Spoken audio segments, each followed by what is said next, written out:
chapter 44 verse 24, ano?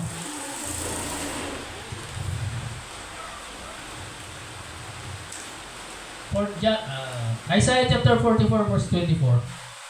Sabi po doon, ako,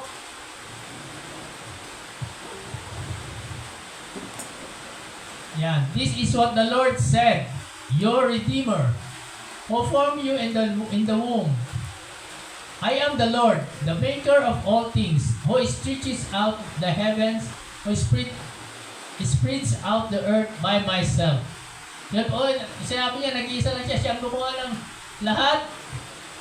I am the Lord, this is what the Lord said, your Redeemer. Di ba ang Redeemer natin si Jesus Christ?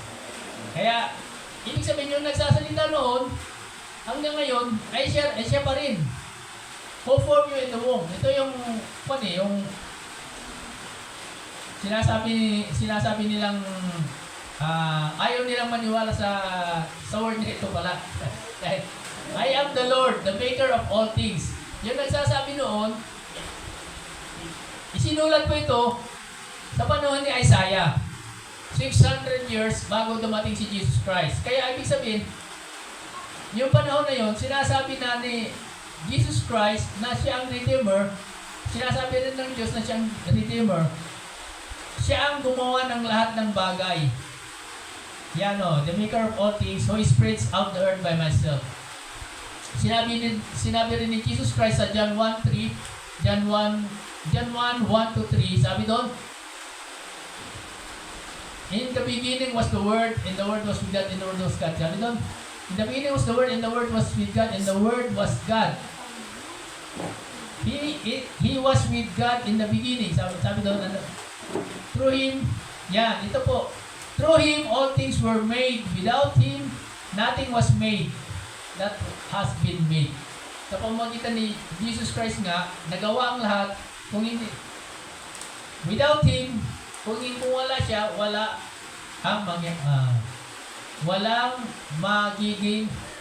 walang magagawa. Kaya, isa po yan sa mga patunay na ang Diyos ay isa, pero si Jesus Christ at ang Diyos ay isa. At ang Holy Spirit. Napag-aralan po natin yan. Tingnan po natin sa sa Isaiah chapter 45 verse 12. Para maliwanagan lang na tayo doon. Para may sasagot tayo. Kasi pag may mga bagay na sinabi sa atin na hindi natin masagot, sasabihin natin, oo nga.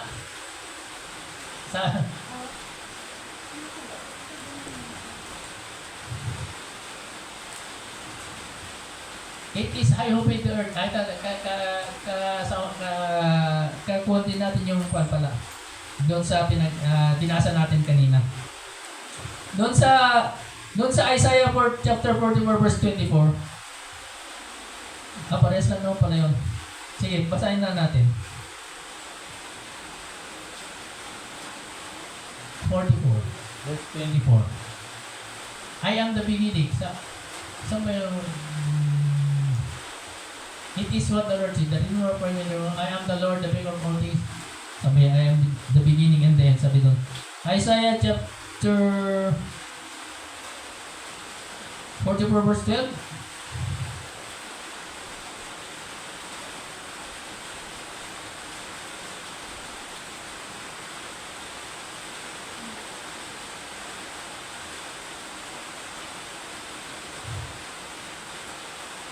Wala na.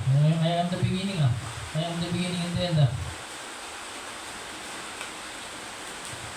44 verse 6. 44 verse 6 pala. Isaiah 44 verse 6. Sabi doon, I am the beginning and the end. Sabi na, yan, sabi doon.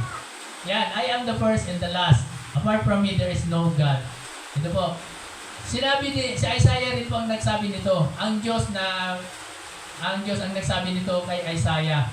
At sinabi rin niya ni Jesus Christ sa Revelations 1:8. Sabi doon, I am the Alpha and Omega. Ibig sabihin, yung nagsabi nito at yung Revelations 1 verse 8. At yung nagsabi nito ay isa lang.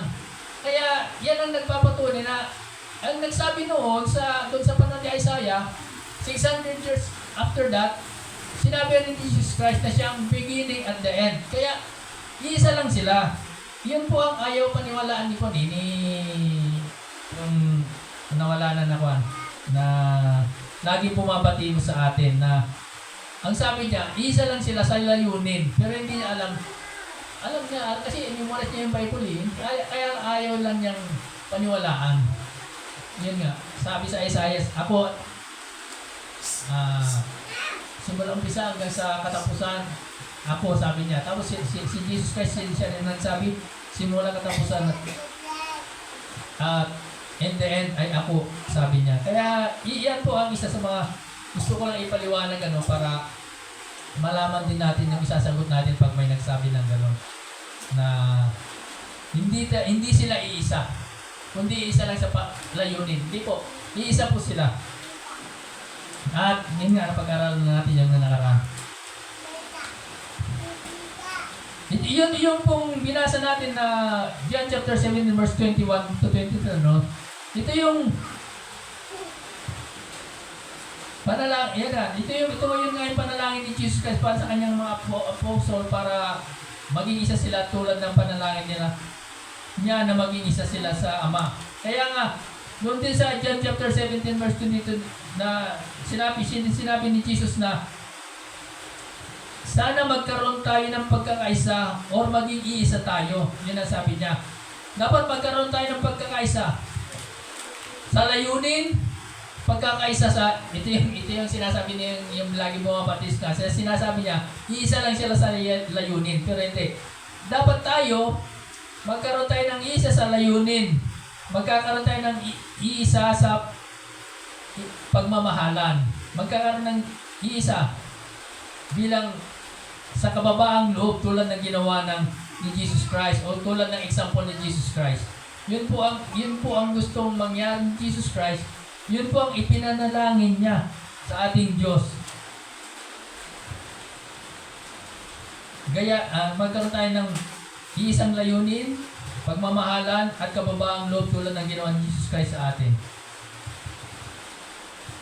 At tapos gusto rin niya magaya tayo na magkaroon tayo ng pagkakaisa tulad ng pagkakaisa ni Jesus Christ at ng Ama. Ganito po yan Nung nakipag-isa tayo kay Jesus Christ, nung tinanggap natin si Jesus Christ bilang ating Panginoon at tagapagligtas, naging isa na tayo kay Jesus Christ Alam ko na napag-aralan na natin yan, parang nire-recap ko lang. At tulad yun nga, nung nakipag-isa tayo kay Jesus Christ, naging kaisa na rin tayo ng ating Ama. Yun ang ipinanalangin niya, yun ang gusto mangyari. Kaya yun ang ginawa na rin natin. Na nung tinanggap natin si Jesus Christ bilang ating Panginoon at tagapagligtas, naging isa na tayo kay Jesus Christ at naging kaisa na rin tayo ng Ama. Yun po ang nakalagay dyan sa panalangin ni Jesus Christ niya. Yan. Nabasa na natin yung kanina. Kailangan maging modelo. Ito para sa atin. Meaning, paano ba yung maging modelo na katulad ni Jesus Christ? Dapat may isa pamuhay natin kung ano yung pamumuhay ni Jesus Christ. Dapat maging modelo din tayo. Siyempre para makita tayo ng mga nasa paligid natin na, ganyan pala ang makikipag-isa kay Jesus Christ. Kasi marami po kasi nagsasabi na pag sumali ka sa ganitong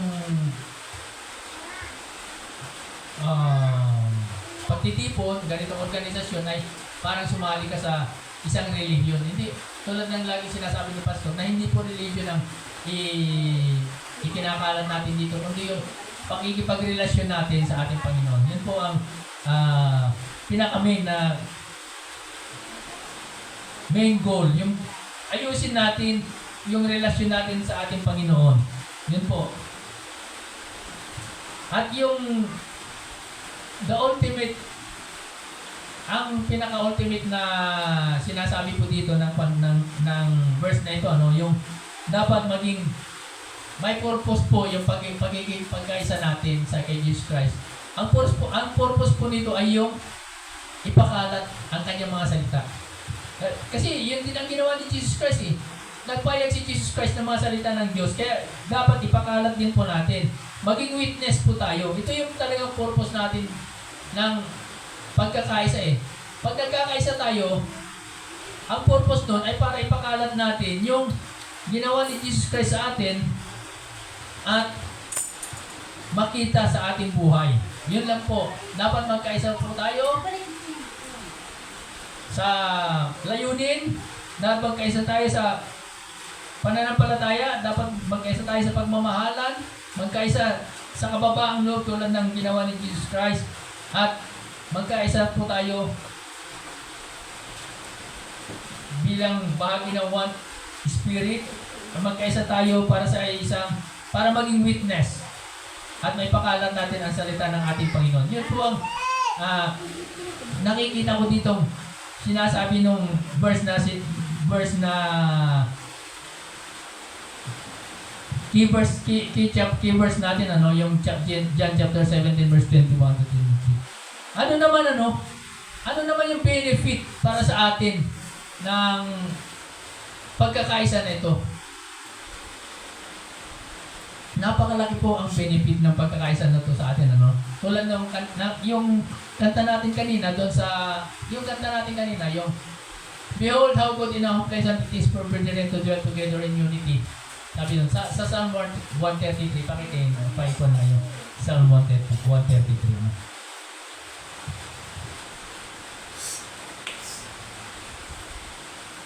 Psalm 133. Dito po sa Psalm 133, ito po yung kung tatanungin po ako, ito po yung parang pinaka-perfume ng Word of God. Ito po yung parang pinaka-benefits natin kung magkakaroon tayo ng unity.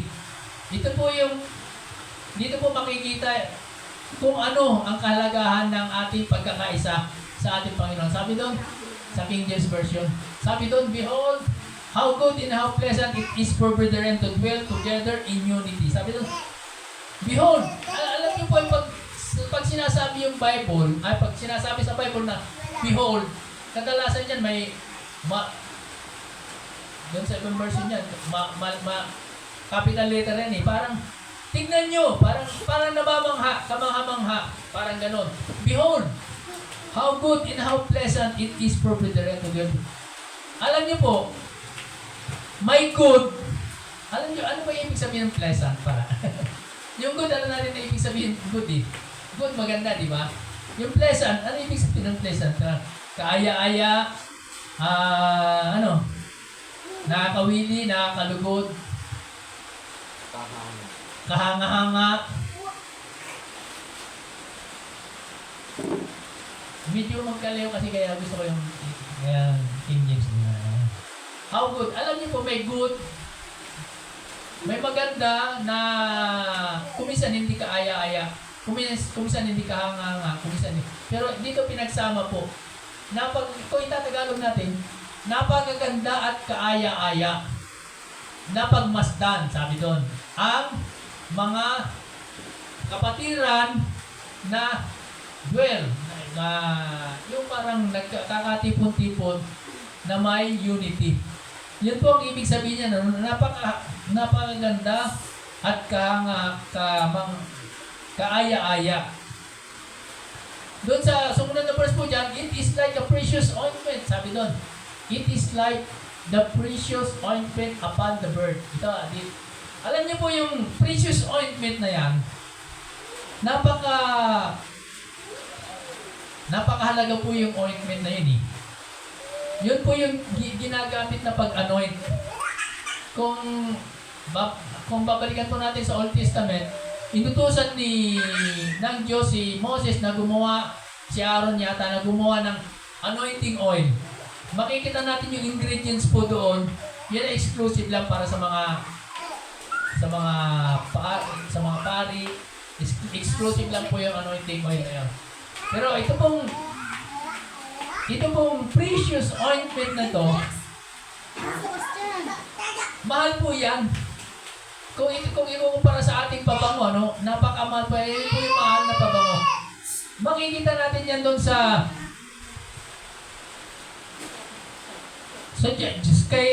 Sadyang nung binasag ng isang babae yung alabaster box. Sabi yun.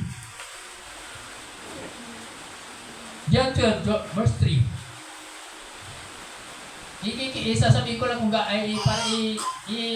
titignan lang natin kung gaano kahalaga yung mga ganong ointment, ano? King James tayo. Ayan, ointment. Ointment kasi nakalagay dito doon sa NIV perfume Gusto ko lang kasi makita.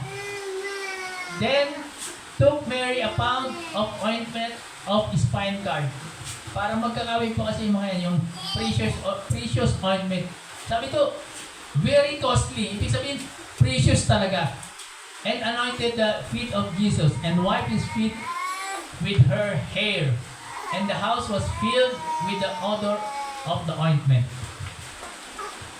Napakamahal po yun. Ano ang sabi pa dito? Doon sa sumunod na verse dyan. 1 taong sweldo. Yan ay nagkakahalaga na 1 taong sweldo. Sabi doon sa mga sumunod na verses dyan. Yung susunod na verses dyan. Kaya napakamahal yun, yung ointment na yun. Kaya yung mga pagtitipon na ito, yung mga unity na tinatawag, pag tayo ay nagkaroon ng unity, napakalaga po yun sa ating Panginoon. It is like the precious ointment. Kaya napakalaga para itong perfume na nasasamyo ng ating Panginoon pag nagkakatipon-tipon po tayo. It is like the precious ointment upon the bird. Sabi doon, even Aaron's bird, yung bird, balbas. Iba yung bigote, di ba? Iba yung bigote, iba yung balbas. Noong unang panahon, pahabaan sila ng balbas. Kasi, ang sabi nila, kung daw yan, wise man, basta yung taong may katayuan. Yun ang kung nila nun pag mahaba yung balbas mo Yun ang sabi-sabi lang nila, wala sa Bible. That went down to the skirt of his garment. Kung imaginin po ito, no? Ito po, yung napakamahal na pabango na ibinuhos sa paa ni Jesus Christ, umalingasaw yung buong kwarto. Pero, kung titignan po natin dito, yung pabango, napakabaan na pabango, ibinuhos sa ulo ni Aaron, sa kanyang hanggang sa balbas, hanggang sa laylayan ng kanyang damit. So literally, ipinaligo. Tayo nga, pag nag-spray tayo ng konti pabango, sabi, pinaligo mo na yata yung pabango Pero ito, literally na ipinaligo kasi ganit. Kaya yun po ang parang example nga nun. Alam niyo po yung kaya nababalita doon nung unang panahon yung pag inanoint ka ng mamahaling oil na ganon kasi umaalingasaw kahit saan ka pumunta talagang sasamyo nila yung iyong halimuyak. Yun po ang ibig sabihin nun na pag inanoint ka tulad ng ginagawa sa mga hari kahit saan ka pumunta talagang amoy na amoy ka. Kaya yun po ang ibig sabihin nun, yung mga pagtitipon ng ganito, it is like the precious ointment upon the head that runs down upon the bird. Sabi doon, even Aaron's bird that went down to the skirt of his garment. Imagine niyo yung pinost ng kay Jesus Christ sa paa niya, buong kwarto ay yung malimuyak, yung pa kayang maliguan ka. Kaya katulad ng pagtitipon na ito, para po tayo pinaliguan ng precious oil na humahalimuyak sa ating Panginoon. Yun po ang katumbas nito. Amen. Palapakin natin ating Panginoon. Kaya napakaganda po, napakalaga po yung mga pagtitipon na ito. Tulad nga sinabi ko na ito po yung parang perfume sa ating Panginoon. Verse 3, ito po yung verse 3, ito yung sinasabi kung ano po yung mapapala natin sa mga ganitong pagtitipon. Doon ka pala sa gusto ko pong yung verse 2 muna. Alam niyo po, gusto kong ipakuan muna yung yung sinabi ni Jesus Christ doon sa, tignan natin sa Luke chapter 7 verse 26. 36 to 46 ano. Parang synonymous po ito dun sa John chapter 12 verse 3. Synonymous po ito. May isang babae. Yan. Luke chapter 7, 36 to 46. Sige, tuloy ko lang. Hanggang sa 46 na lang, sa 46. Ito ba yung alabaster box na sinasabi ko? Yan, inanoint din si Oil. Ito po yung 45. Ito po yung nagalit yung mga tao na ba na sabi nila, isang taong sweldo na yan, sabi niya. Pero ano sabi ni Jesus Christ? Nung dumating ako dito, 44 yata. Ano sabi ni Jesus Christ? And he turned to the woman and said unto Simon, says to this woman, I entered into thine house. Sabi ni Jesus Christ, nung dumating ako dito, hindi mo man lang ako binigyan ng tubig na panghugas sa aking paa. But she had washed my feet with tears and wiped it with her hair. Tapos sumunod, yon. Thou givest me no kiss, but this woman since the time I came in hath not ceased kiss my feet. Or feet. Ito yung gusto ko. My head with oil though didst not. Hindi mo man lang ako pinahiran ng langis, sabi niya. O hindi mo ako inanoint ng oil. Siguro, noong unang panahon, alam naman natin ito, up 2,000 years before na ito, nung wala pang mga ganong hygienes na nangyayari doon po noong panahon. Imagine natin noong unang panahon, ito medyo civilized na ng konti kasi panahon na ng Roma itong kay Jesus Christ eh. Pero noong unang panahon pa, sa panahon nila Moses, kung namamamasyal ka, imagine natin noong unang panahon, madalang silang magpalit ng damit. Madalang silang maligo. Tapos, pag may pupuntahan lang sila, siguro pinakamalapit na yung para nila, sabi na, dyan lang sa kabila, yung pala sa kabilang bundok. Ganun po noong unang panahon. May malapit lang. Kaya, imagine natin, hindi sila nagpapalit ng damit. Hindi sila gano'ng naliligo. Totoo yan, noong unang panahon. At, lagi silang naglalakad. Siyempre, wala pang kotse nung araw eh. Naglalakad lang sila. Sa kainitan ng araw, sa layo, tapos papasok sa bahay mo, ano maamoy nyo?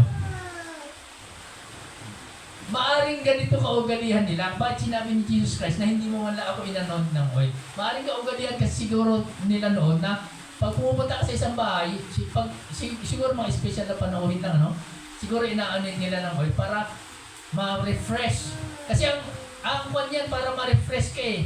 Kasi yung init, yung pagod, saka yung amoy, para ma-refresh. Kaya sa ating buhay din po, sa ating buhay spiritual, sa loob ng isang linggo, sa loob ng isang buwan, kung hindi tayo nakakadalo sa ganitong gawain, kung minsan nakakagawa tayo ng hindi maganda, nakakapagsalita tayo ng hindi maganda, nakakagawa tayo ng hindi maganda sa ating Panginoon.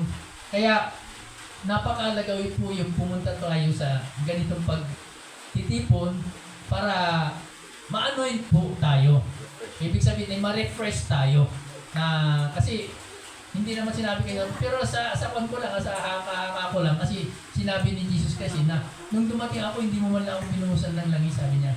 Siguro yun ang kaugalian noon na pag pawis na pawis ka o siyempre mabaho ka, pupusan. Totoo po yun. Meron nga dito po di ba yung artista nung unang-una na nagpupunta rito yun, si Marimar, sabi nila ang baho-baho raw. Totoo po yun? Ang ginagamit lang niya yung oil. Sikat na sikat yun eh. Wala ako dito nun eh. Pero, ang ginagamit lang niya ng pabango. Pero pag nalalapitan daw siya, baho. Kaya, napakaganda po yung mga ganitong pagtitipon. Tayo po ay nare-refresh. At yung ito ay parang nagiging pabango sa ating Panginoon.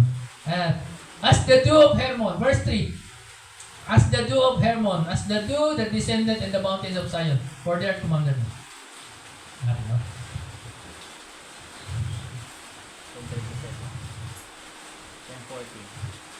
As the dew of Hermon, as the dew that descended in the mountain. Yung mga pagtitipon na ganito, sabi doon nga sa verse 2, parang halimuyak, para tayong perfume na naamoy sa langit. At tulad din dito ng dew of Hermon. Yung dew, alam niyo ba yung dew? Yung hamog. Alam niyo po yung bundok na yan, yung Hermon na yan, isa po yan sa taas na bundok doon sa parting Israel, sa parting Israel, malapit sa Lebanon yata yan. At yan pong bundok na yan, kahit na hindi po umuulan, pagsapit ng kinabukasan, talagang punong-puno ng hamog, yung parang naulanan dahil sa hamog. At yung kwan na yun ay umaagos hanggang doon sa pababa. Kaya yan ang nagiging source ng kwan nila kaya nagiging fertile yung kanilang mga lupa. Dahil sa Hermon na yan.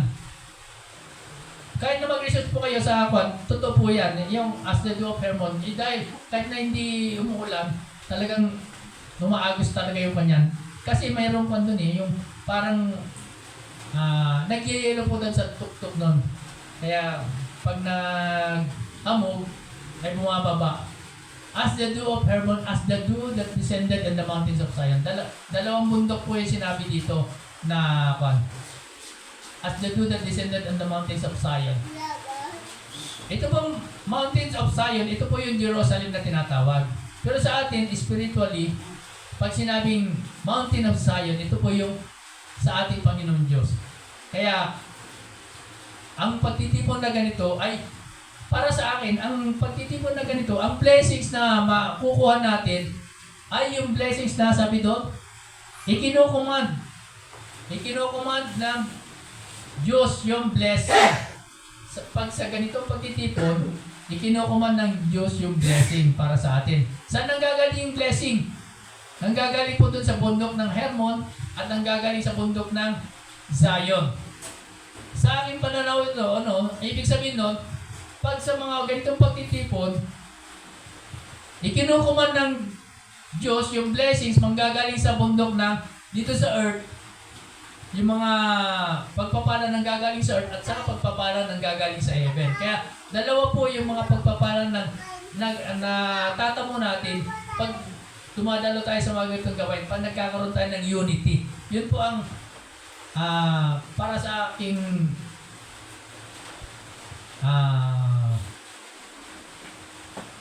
para sa akin lang, siguro ganun yun. Kasi hindi naman sinabi sa Bible. Pero marami ang nagsasabi na ang blessing na manggagaling sa Zion ay nanggaling talaga sa ating Panginoon. At yung blessings na nanggaling sa bundok ng Hermon ay yung hamog na galing sa lupa. Kaya, napakaganda po. Ito po yung napakaganda dyan Life, even life forevermore. Maghabang buhay po. Kaya napakaganda po yung mga pagtitipon na ganito na ating ginagawa. Hindi lamang po ito para maging maipakita natin sa tao na tayo ay isang Kristiyano, kundi ito ay isang paraan para makatanggap tayo ng blessing para sa ating Panginoon mula sa Kanya at even life forevermore. Amen ba? Yun lang po ang message sa atin ngayon. Kaya napakaganda po yung magkaroon tayo ng unity dahil sa unity na ito ay parang halimuyak, ay parang perfume na nasasamyo ng ating Panginoon. At pag nasamyo ng ating Panginoon yung perfume na siyempre, binibigay niya yung blessings para sa atin. Hallelujah. Hallelujah, Lord God in heaven. Maraming salamat po sa paliwanag ninyo sa amin ngayon na napakahalaga po ang pagkakaroon namin ng unity, O Lord God. Napakahalaga po ang pagkakaisa namin, pagkakaroon namin ng unity para sa inyo, O Lord God, ng unity para kay Lord Jesus, O Lord God, at ng unity para sa aming mga kapatid, O Lord God. Alam namin, O Lord, na ito ay parang samyo, O Lord, mga bangong samyo na inyong malalanghap. At sa pagkaroon ng unity ay binubuhos ninyo ang inyong pagpapala para sa amin, O Lord God. O Lord, naniniwala kami na ngayon pa lang ay natanggap na namin ang mga pagpapalang iyon at matatanggap namin ito forevermore. Amen.